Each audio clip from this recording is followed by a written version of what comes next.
VP political tax நேயர்கள் அனைவருக்கும் வணக்கம். குற்றவாளிகளின் கூடாரமாகவும் அநீதியின் அடையாள சின்னமாகவும் இருந்து தமிழ்நாட்டை ஆண்டு தமிழ்நாட்டை படிப்படியாக மறைமுகமாக அழித்து வரும் அண்ணா அறிவாலய திமுக அரசுக்கு முடிவு கட்ட வேண்டிய தேர்தல் அடுத்த மாதம் நடைபெற உள்ளது. இந்த தேர்தலில் தமிழர்கள், குறிப்பாக விவசாயிகள், திமுகவை எதிர்த்து திமுகவுக்கு எதிரான மனநிலையில் இருந்து வாக்களிக்க வேண்டும். தமிழ்நாட்டில் மீண்டும் உதயசூரியன் உதித்துவிடக்கூடாது. உதயசூரியன் என்றால் அண்ணா அறிவாலயத்து உதயசூரியன் மீண்டும் தமிழ்நாட்டில் உதித்துவிடக்கூடாது என்பதே தமிழ்நாட்டு மக்களின் எண்ணமாக, நோக்கமாக இருந்து வாக்களிக்க வேண்டும். தமிழகத்தில் 5,69,00,000 வாக்காளர்கள் இருக்கின்றார்கள். இந்த வாக்காளர்கள் தேர்தல் நேரத்தில் நன்கு சிந்தித்து வாக்களிக்க வேண்டும். ஏற்கனவே 2021ஆம் ஆண்டு தமிழ்நாட்டு மக்கள் அளித்த தவறான தீர்ப்பால் தமிழ்நாட்டில் தவறான ஆட்சி நடைபெற்று வருகிறது. முதலமைச்சர் மு க ஸ்டாலின் தலைமையிலான திமுக ஆட்சி அடுத்த மாதத்தோடு நிரந்தரமாக வீழ்த்தி வீட்டுக்கு அனுப்ப வேண்டும். அதற்கான முழு அதிகாரம் தமிழ்நாட்டு மக்களிடம் இருக்கின்றது. அதாவது தமிழ்நாட்டு மக்கள் வாக்காளர்களிடம் இருக்கின்றது. வாக்காளர்கள் தான் எஜமானர்கள். அவர்கள் முடிவு செய்தால்தான் எந்த கட்சி அரியணையில் அமர வேண்டும், எந்த கட்சி வீட்டுக்கு அனுப்ப வேண்டும் என்பதை முடிவு செய்யக்கூடிய முழு அதிகாரம் ஏழை எளிய நடுத்தர மக்களிடம் இருக்கின்றது. குறிப்பாக அண்ணா அறிவாலய திமுக ஆட்சி என்றால், அரசு என்றால் குற்றவாளிகளின் கூடாரம், அநீதியின் அடையாள சின்னமாக மாறிவிட்ட அண்ணா அறிவாலய திமுக ஆட்சியை மீண்டும் தமிழகத்தில் அரியணையில் அமர்த்துவதற்கு தமிழ்நாட்டு மக்கள் வாக்களிக்க கூடாது. முற்றிலுமாக அண்ணா அறிவாலயத்து உதயசூரியன் சின்னத்தில் தமிழ்நாட்டு மக்கள் வாக்களிக்க கூடாது. குறிப்பாக தமிழர்கள் வாக்களிக்க கூடாது, விவசாயிகள் வாக்களிக்க கூடாது. தமிழர்களையும் விவசாயிகளையும் இந்த அண்ணா அறிவாலய திமுக அரசு ஆட்சியாளர்கள் குறிவைத்து தாக்கி வருகிறார்கள், குறிவைத்து நசுக்கி வருகிறார்கள், குறிவைத்து ஒடுக்கி அடக்கி வருகிறார்கள், குறிவைத்து கொல்லப்படுகிறார்கள், குறிவைத்து வாழ்வாதாரத்தை அழித்து வீட்டிலேயே முடங்க செய்கிறார்கள். பல விவசாயிகளையும் பல தமிழர்களையும் இந்த திமுக ஆட்சியில் படுகொலையும் செய்யப்பட்டு ஒரு கொடூர சம்பவம் நடைபெற்று வருகிறது. எனவே இந்த தேர்தலில் எந்த காரணத்தை காட்டிலும் தமிழ்நாட்டு மக்கள் ஏமாறாமல் இந்த திமுக உதயசூரியன் சின்னத்தை புறக்கணிக்க வேண்டும். வாக்குச்சாவடிக்கு செல்லக்கூடிய தமிழ்நாட்டு மக்கள் நிச்சயமாக உதயசூரியன் சின்னத்தை நீங்கள் ஆதரிக்காமல் வேறு எந்த சின்னத்தையும் நீங்கள் ஆதரிக்கலாம். தமிழ்நாட்டில் தமிழ் தேசியம் மலர்ந்தாக வேண்டும். குறிப்பாக நாம் தமிழ் கட்சியினுடைய தலைமை ஒருங்கிணைப்பாளர் சீமான் அவர்களுடைய சித்தாந்தம் அருமையான சித்தாந்தம், கோட்பாடு அருமையான கோட்பாடு, கொள்கை அருமையான கோட்பாடு, அவருடைய திட்டங்கள் அருமையான கோட்பாடு.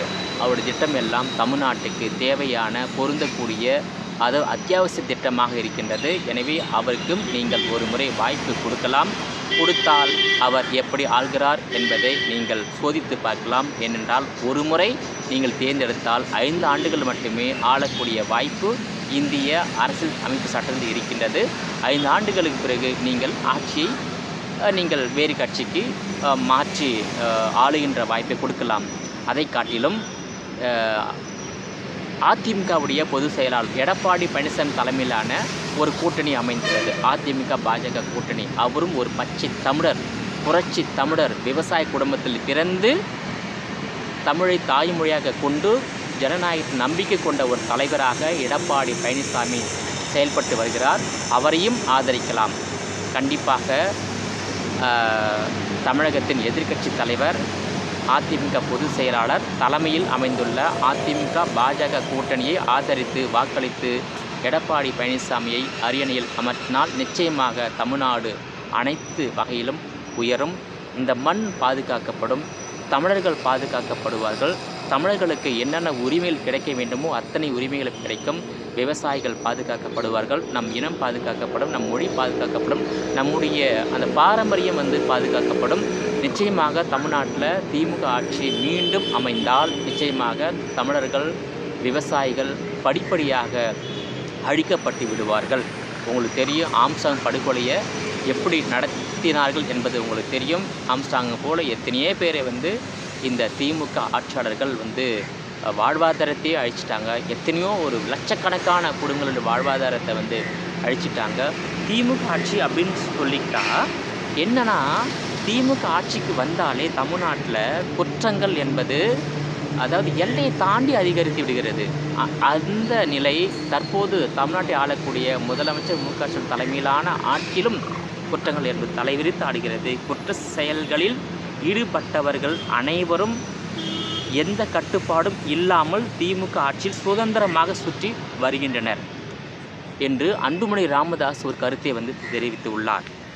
அதே போல் பார்த்தீங்கன்னாக்கா 12ஆம் வகுப்பு மாணவி பாலியல் வன்கொடுமைக்கு உள்ளாக்கப்பட்டு படுகொலை செய்யப்பட்ட வழக்கில் ஏற்கனவே ஜாமீனில் வெளியே வந்த ஒரு கொடூரனை காவல்துறை கைது செய்து உள்ளனர். மன்னிக்கவே முடியாத குற்ற செயல்களில் ஈடுபட்டவர்கள் அனைவரும் எந்த கட்டுப்பாடும் இல்லாமல் சுதந்திரமாக சுற்றி வருகின்றனர். அவர்களை கண்காணிக்கவோ அவர்கள் மீண்டும் குற்ற செயல்களில் ஈடுபடுவதை தடுக்கவோ காவல்துறை எந்த நடவடிக்கையும் எடுப்பதற்கு தமிழக அரசாங்கம் எந்த நடவடிக்கையும் எடுக்கவில்லை. தமிழகத்தில் சட்டம் ஒழுங்கு சூழல் சந்தி சிரிக்கிறது. தமிழகத்தின் சாபக்கேடு என்றால் அது தற்போது நடைபெற்று வரும் திமுக ஆட்சிதான். தமிழகத்துக்கான சாப விமோசனம் ஏப்ரல் 23ஆம் தேதி நடைபெற உள்ள சட்டப்பேரவை தேர்தல் தான். அந்த தேர்தலில் பாமக, அதிமுக மற்றும் கூட்டணி கட்சிகளுக்கு மக்கள் வாக்களிப்பதன் மூலம் தமிழகத்துக்கு சாப விமோசனம் கிடைக்கும் என்று அந்த அறிக்கையில் வந்து குறிப்பிட்டுள்ளார். குறிப்பாக அன்புமணி ராமதாஸ் தெரிவித்துள்ள கருத்து வந்து 100% உண்மையான கருத்து. திமுக ஆட்சியில் குற்றவாளிகள் தொடர்ந்து பாதுகாக்கப்பட்டு வருகிறார்கள். திமுக ஆட்சியில் குற்றவாளிகளுக்கு முழு சுதந்திரம் அளிக்கப்படுகிறது, முழு உரிமைகள் அளிக்கப்படுகிறது. குற்றவாளிகள் அண்ணா அறிவாலய திமுக ஆட்சியாளர்களால் தலைக்கு மேலே தூக்கி வைத்து கொண்டாடப்பட்டு வருகிறார்கள். குற்றவாளிகளுக்கு அடைக்கலம் கொடுப்பது, குற்றவாளிகளுக்கு பாதுகாப்பு கொடுப்பது, குற்றவாளிகளுக்கு ஆதரவாக வக்காலத்து வாங்குவது, குற்றவாளிகளை காப்பாற்றுவதற்காக நிரபராதியின் குடும்பங்களை அடியோடு அழிப்பது போன்ற கொடூர குற்றவாளிகளின் கூடாரமாக மாறிவிட்ட அண்ணா அறிவாலய திமுக அரசாங்கத்தை தூக்கி எறிய வேண்டிய தேர்தல் அடுத்த மாதம் 23ஆம் தேதி நடைபெறும் தேர்தல். குறிப்பாக இந்த தேர்தலில் எப்படியாவது வெற்றி பெற்றுவிட வேண்டும் என்று கடைசி நேரத்தில் மகளிர் உரிமைத் தொகை 5000, அதேபோல் விளிம்பு நிலை மக்களுக்கு 2000, பொங்கலுக்கு 3000 என இந்த ஏழை எளிய மக்களை குறிவைத்து கொடுக்கப்பட்டுள்ள ஒரு நிதியைத்தான் பார்க்கப்படுகிறது. இந்த நிதியை வைத்து தமிழ்நாட்டு மக்களுடைய வாழ்வாதாரமும் பொருளாதாரமும் நிரந்தரமாக மேம்படுத்திட முடியாது. ஆனால் அதிமுக ஆட்சி காலத்தில் கொண்டு வரப்பட்ட திட்டங்கள் எல்லாமே தமிழ்நாட்டு மக்களின் வாழ்வாதாரம் பொருளாதாரம் நிரந்தரமான தீர்வு காணக்கூடிய திட்டங்கள் எடப்பாடி பழனிசாமி அவர்களால் கொண்டு வரப்பட்டது. அது போன்ற எந்த திட்டத்தையும் திமுக ஆட்சியில் தமிழ்நாட்டு மக்கள் கல்வியில், வேலைவாய்ப்பில், பொருளாதாரத்தில், சமூக பாதுகாப்பில், அதாவது உயர்வதற்கு, பாதுகாப்பாக வாழ்வதற்கு நிரந்தரமான தீர்வை ஏற்படுத்துவதற்கான எந்த திட்டத்தையும் திமுக ஆட்சியில் முதலமைச்சர் மு க ஸ்டாலின் கொண்டு வரவில்லை. அவர் தினந்தோறும் குற்றவாளிகளை எப்படி நம்ம பாதுகாக்க வேண்டும், குற்றவாளிகளுக்கு எப்படி நம்ம வந்து அடைக்கலம் கொடுக்க வேண்டும், குற்றவாளிகளுக்கு பாதுகாப்பதற்கு எப்படியெல்லாம் வந்து காவல்துறையை வந்து பயன்படுத்த வேண்டும், குற்றவாளிகளை பாதுகாக்க வேண்டுமென்றால் அடையாளங்களை எப்படி அழிக்க வேண்டும், ஆதாரங்களை எப்படி அழிக்க வேண்டும், அவர்களை எப்படி வந்து அந்த குற்றவாளிகளால் பாதிக்கப்பட்ட நிரபராதிகளை எப்படி கொள்ள வேண்டும், எப்படி அழிக்க வேண்டும், எந்த விதத்தில் அழிக்க வேண்டும் என்று மட்டும் சிந்தித்து செயல்படக்கூடிய ஒரு ஆட்சியாக திமுக ஆட்சி மாறிவிட்டது. குற்றவாளிகளின் கூடாரமாக மாறிவிட்ட அண்ணா அறிவாலய திமுக அரசாங்கத்தை இந்த தேர்தலோடு நிரந்தரமாக வீழ்த்தி வீட்டுக்கு அனுப்ப வேண்டும் முதல் கட்டமாக. அடுத்த கட்டமாக திமுக என்ற மாநில கட்சி அங்கீகாரத்தை இந்திய தேர்தல் ஆணையத்தால் ரத்து செய்யப்பட வேண்டும். அந்த அளவிற்கு திமுகவுக்கு எதிராக தமிழ்நாட்டு மக்கள், அதாவது விவசாயிகள் மாறி வாக்களிக்க வேண்டும். அதன் பிறகு அண்ணா அறிவாலயத்தின் கதவு நிரந்தரமாக மூடப்பட வேண்டும். இந்த 3 நடைபெற வேண்டும். முதலாக 2021 மன்னிக்கவும் முதலாக அடுத்த மாதம் நடைபெறுகின்ற சட்டமன்ற தேர்தலில் திமுக ஆட்சி வீழ்த்தப்பட வேண்டும். அடுத்ததாக திமுக மாநில கட்சி என்ற அங்கீகாரத்தை இந்திய தேர்தல் ஆணையத்தால் ரத்து செய்யப்படும் வகையில் தமிழ்நாட்டு மக்கள் திமுகவை புறக்கணிக்க வேண்டும். 3வது, அண்ணா அறிவாலயத்தின் ஆட்சி கதவு என்பது நிரந்தரமாக இழுத்து மூடப்பட வேண்டும். தமிழகத்தில் தமிழ் தேசியம் மலர வேண்டும். திராவிடம் தமிழ் தேசியத்தால் வீழ்த்தப்பட வேண்டும். சீமான் அவர்களை ஆதரித்து முதலமைச்சராக நீங்கள் அரியணையில் அமர்த்தினாலும் மிகப்பெரிய வரப்பிரசாதமாக எடுத்துக்கொள்ளப்படும். அதேபோல் பச்சை தமிழர் எடப்பாடி பழனிசாமியை நீங்கள் முதலமைச்சராக அரியணையில் அமர்த்தினாலும் தமிழ்நாட்டுக்கு நல்லது. ஸோ எடப்பாடி பழனிசாமியா அல்லது முதலிடத்தில் இருப்பது எடப்பாடி பழனிசாமி அவர்கள். அவர் பச்சை தமிழன். அதாவது தமிழ்நாட்டில் ஒரு தமிழன் தான் ஆளணுங்க.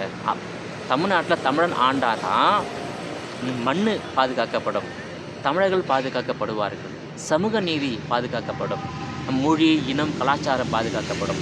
ஸோ தமிழ்நாட்டில் பிறமொழியாளர்கள் மட்டுமே தொடர்ந்து ஆண்டுகிட்டு இருந்தால் தமிழ்நாட்டில் பிறமொழியாளர்கள் தான் அனைத்து துறைகளிலும் கோலோச்சுவார்கள்.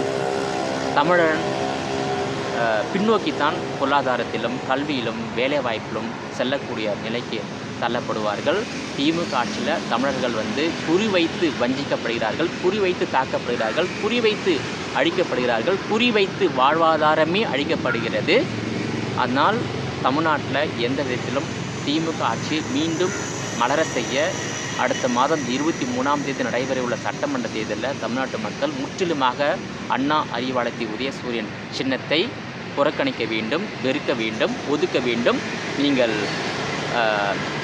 பச்சை தமிழராக இருக்கக்கூடிய தமிழகத்தின் எதிர்க்கட்சி தலைவராக இருக்கக்கூடிய எடப்பாடி பழனிசாமி தலைமையிலான அதிமுகவா அல்லது தமிழ் தேசியத்தை ஆதரிக்கக்கூடிய நாம் தமிழ் கட்சியின் தலைமை ஒருங்கிணைப்பாளர் சீமான் சமீபத்தில் ஒரு தேர்தல் அறிக்கை வெளியிட்டிருந்தார். அருமையான தேர்தல் அறிக்கை, அற்புதமான தேர்தல் அறிக்கை. அவர் சொன்ன பதில் ரொம்ப அற்புதமாக இருந்தது. உண்மையிலேயே அவர் ஒரு இந்த தமிழ்நாட்டு மண் பற்றாளர், மொழி பற்றாளர், இனப்பற்றாளர் என்பதை நம்மளால் தெரிந்து கொள்ள முடிந்தது. அதே போல் எடப்பாடி பழனிசாமியும் நம்ம தமிழ் இனத்தின் மீதும் மொழியின் மீதும் இந்த மண்ணின் மீதும் அக்கறை கொண்ட ஒரு கட்சி தலைவராக இருக்கின்றார். நீங்கள் முதலாக எடப்பாடி பழனிசாமியை முதலமைச்சராக அரியணையில் அமர்த்த போகிறீர்களா அல்லது நாம் தமிழ் கட்சியின் தலைமை ஒருங்கிணைப்பாளர் சீமான் அவர்களை அரியணையில் அமர்த்தப் போகிறீர்களா? இன்றைக்கி நடைபெறக்கூடிய தேர்தல் தமிழ் தேசியத்துக்கும் குறிப்பாக தமிழர்களுக்கும் பிறமொழியாளர்களுக்கும் இடையே நடைபெறக்கூடிய தேர்தல். தமிழ்நாட்டில் தமிழர்கள் மட்டுமே பெரும்பான்மையான மக்கள் வாழக்கூடிய இந்த தமிழ்நாட்டை ஒரு தமிழரே ஆள வேண்டும், தமிழ் தேசியம் மலர வேண்டும். திமுக ஆட்சியில்தான் தமிழ்நாட்டு உரிமைகள் முற்றிலுமாக விட்டு கொடுக்கப்பட்டது. கச்சத்தீவு என்பது திமுக ஆட்சியில்தான் இலங்கைக்கு தாரை வார்க்கப்பட்டது. அதே போல் 2009ஆம் ஆண்டு இலங்கையில் லட்சக்கணக்கான தமிழர்கள் கொன்று குவிக்கப்பட்ட போது தமிழகத்தில் ஆட்சி பொறுப்பில் இருந்தது திமுக. எனவே திமுக எந்த விதத்திலும் தமிழர்களுக்கு ஆதரவான நிலைப்பாட்டில் எடுத்தது கிடையாது. ஆனால் நடிப்பாங்க. அவங்க பிறமொழியாளர்களுக்கு தான் சாதகமான ஒரு ஆட்சி நடத்தி வருகிறார்கள். இந்த 5 ஆண்டுகால ஆட்சியில் திமுக மேற்கொண்ட எந்த திட்டமும் தமிழ்நாட்டு மக்களின் வாழ்வாதாரத்தை பொருளாதாரத்தை நிரந்தரமாக உயர்த்துவதற்கான திட்டத்தை அவர்கள் நடைமுறைப்படுத்தவில்லை. தேர்தல் நேரத்தில் மக்களை கொஞ்ச நேரம் குஷிப்படுத்தி மக்கள் மனநிலையை மாற்றி வாக்கை பெற்றுவிடலாம் என்ற நிரந்தரமான ஒரு தீர்வாகத்தான் இந்த 5000, 2000, 3000 என்ற நிதி உதவியை கொடுத்தார்களே தவிர நிதியுதவி கொடுப்பது அது ஆரோக்கியமான அரசுக்கு உகந்தது அல்ல. அதாவது தமிழ்நாட்டு மக்கள் தற்சார்பு பொருளாதாரத்தை மேம்படுத்தி கொள்ள வேண்டும், அதற்கான வழிமுறைகளை மேற்கொள்ள வேண்டும். நீங்கள் இலவசத்தை கொடுத்தா அது நிரந்தரமாக தீர்வு ஏற்பட்டு விடாது. எனவே தமிழ்நாட்டை மறைமுகமாக அழிக்கின்ற அண்ணா அறிவாலய திமுக அரசை வீழ்த்த வேண்டிய தேர்தல் இந்த தேர்தல். மீண்டும் தமிழ்நாட்டில் திமுக ஆட்சி அமைந்தால் தமிழ்நாடு படிப்படியாக சுடுகாடாக மாறிவிடும், வேளாண்மை முற்றிலும் அழிக்கப்பட்டுவிடும். ஒட்டுமொத்த விவசாயிகளும் திமுகவை எதிர்த்து வாக்களிக்கின்ற மனநிலைக்கு வந்துவிட்டார்கள். அதேபோல் தமிழர்களும் எதிர்த்து வாக்களிக்க வேண்டிய நிலைமைக்கு வந்துவிட்டார்கள். ஆனால் தமிழ் தேசியத்தை வீழ்த்துவதற்காகத்தான் இந்த திமுக தலைமையில் 26 கட்சிகள் கூட்டணி அமைத்துள்ளது. அதாவது 26 கட்சிகள் திமுகவுடன் கூட்டணி அமைத்தாலும் தமிழ்நாட்டு மக்கள் அதிமுக பொதுச் செயலாளர் எடப்பாடி பழனிசாமி தலைமையிலான அதிமுக பாஜக கூட்டணியோடு இணையப் போகிறார்களா அல்லது நாம் தமிழர் கட்சியின் தலைமை ஒருங்கிணைப்பாளர் சீமானோடு இணையப் போகிறார்களா? மீண்டும் சொல்கிறேன், 26 கட்சிகள் திமுக தலைமையிலான அணியில் இணைந்து இருந்தாலும் ஏழை எளிய நடுத்தர மக்கள், அதாவது ஒரு கட்சி ஆட்சியை அமர்த்தக்கூடிய இடத்தில் இருப்பவர்கள் ஏழை எளிய பாமர மக்கள், அதாவது எந்த கட்சியும் சேராத நடுநிலையாளர்கள், அவர்கள்தான் ஒரு கட்சி ஆட்சி அமர்த்துவார்கள். ஸோ அந்த ஏழை எளிய நடுத்தர மக்கள் திமுகவை புறக்கணித்து விட்டு எடப்பாடி பழனிசாமி தலைமையிலான அதிமுக அல்லது நாம் தமிழ் கட்சியின் தலைமை ஒருங்கிணைப்பாளர் சீமான், இந்த 2 தலைவர்களில் ஒருவரை நீங்கள் முதலமைச்சராக தேர்ந்தெடுத்தால் தமிழ்நாட்டில் அமைதி பூங்காவாக விளங்கும். பெண்கள், குழந்தைகள், மூதாட்டிகள் மீதான நடைபெறும் அந்த பாலியல் வன்கொடுமைகள், கொலைகள், ஜாதிய மோதல், மத ரீதியான மோதல்லாம் முற்றுப்புள்ளி வைக்கப்படும். உண்மையிலேயே தமிழ்நாட்டில் உள்ள பல்வேறு அரசியல் கட்சிகளுக்கு இல்லாத ஒரு வெறி என்னன்னாக்கா, ஜாதி வெறி பிடித்த கட்சி திமுக, மத வெறி பிடிச்ச கட்சி திமுக, இன வெறி பிடித்த கட்சி திமுக. இப்படி ஜாதி வெறி பிடித்த, மத வெறி பிடித்த, இன வெறி பிடித்த திமுகவை வீழ்த்த வேண்டிய தேர்தல் தான் அடுத்த மாதம் 23ஆம் தேதி நடைபெறக்கூடிய சட்டமன்ற தேர்தல். தமிழர்களே, மீண்டும் வேண்டுகோள் விடுக்கிறேன், இந்த தேர்தலில் திமுக சார்ந்த உதயசூரியன் சின்னத்தில் வாக்களிப்பதை நீங்கள் அறவே தவிர்த்திடுங்க. மீண்டும் தமிழ்நாட்டில் அண்ணா அறிவாலயத்தில் உதயசூரியன் உதிக்கக்கூடாது, மலரக்கூடாது, அது மறைந்துவிட வேண்டும். மாறாக இலை மலரலாம், தமிழ் தேசியம் மலரலாம், வேறு எது வேண்டுமானாலும் மலரலாம். மன்னிக்க முடியாத குற்றங்களை திமுக ஆட்சியாளர் செய்திருக்காங்க. அண்ணா அறிவாலயத்து அந்த குற்றவாளிகள் கூடாரம், அதாவது குற்றவாளிகளை பாதுகாப்பதற்காகவே ஒரு அரசாங்கம் அமைகிறது என்றால் அது திமுக அரசாங்கம் தான். திமுக ஆட்சியில் என்ன தவறு செய்தாலும் அவர்கள் தண்டிக்கப்பட மாட்டார்கள். அவர்கள் புகழின் உச்சிக்கு கொண்டு போய் நிறுத்தப்படுவார்கள். குற்றவாளிகள் அனைவரும் தலைக்கு மேலே வைத்து கொண்டாடப்படுவார்கள். திமுக ஆட்சியில் குற்றவாளிகள் தண்டிக்கப்பட வேண்டும், நிரபராதிகள் காப்பாற்றப்பட வேண்டும், குற்றங்கள் குறைய வேண்டும். எப்படி தமிழ்நாட்டில் குற்றங்கள் குறையும்? அண்ணா அறிவாலய திமுகவே குற்றவாளிகளின் கூடாரமாக மாறிவிட்ட நிலையில் இப்படி குற்றங்கள் குறையும்? குற்றங்கள் அதிகரிக்கத்தான் செய்யும்.